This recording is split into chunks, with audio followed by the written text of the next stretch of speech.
আসসালামু আলাইকুম রিয়ান, কেমন আছেন সবাই? আশা করি ভালো আছেন। তো খুপে যদি একটু দেখাই, মাশাআল্লাহ, কিছুদিন আগে যে মাদিটা ডিম দিছিল প্রথমবারের মতো, বাট আমি তখনকা তাকে ডিম দিয়ে বসাই নাই, বাট মাশাআল্লাহ আবারও ডিম দিছে অ্যান্ড ডিম নিয়ে বসে আছে। বাট কয়টা ডিম দিছে চলেন আমরা একটু দেখি। ও মাশাআল্লাহ মাশাআল্লাহ, দুইটা ডিম দিছে। বাট আপনারা কি লক্ষ্য করছেন দুইটা ডিম দুই রকম? হ্যাঁ গাইস, এটা কেন হয়েছে? প্রথমত ওই দ্বিতীয়বার ডিম দিছে, প্রথমবার ডিমগুলো কিন্তু এই ছোটো আকারে ছিল, বাট এই ডিমটা বড় আকারে হয়েছে।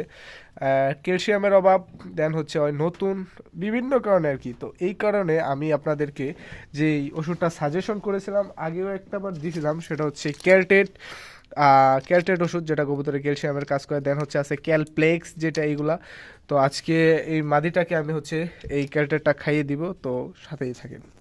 তো গাইস, এই সেই ক্যালটেট ট্যাবলেট, যেটা আমার অনেক কবুতরকে খাওয়ায় প্রায় শেষ করছি, আরেকটা আনতে হবে।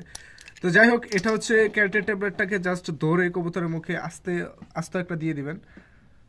দেওয়ার পর অবশ্যই একটু দেখবেন যে কবুতর গিলছে কিনা, আবার অনেক সময় ফালায় দেয়। তো যাই হোক, দেওয়ার পর হালকা যদি পারেন একটু মেসেজ করে দিবেন। আর এটা প্রতি সপ্তাহে আমি দিব একবার করে। তো আপনারা একবার করে দিয়েন সপ্তাহে, বা 3 দিন পর পর। তো 3 দিন পর পর দেওয়ার দরকার নাই, সপ্তাহে একবার দিন বা মাসে 2টা খাওয়াই দিন। ওকে গাইস, তো এই ছিল আজকের ভিডিওটা। আর আমার কবুতর জন্য সবাই দোয়া করবেন। আল্লাহ হাফেজ।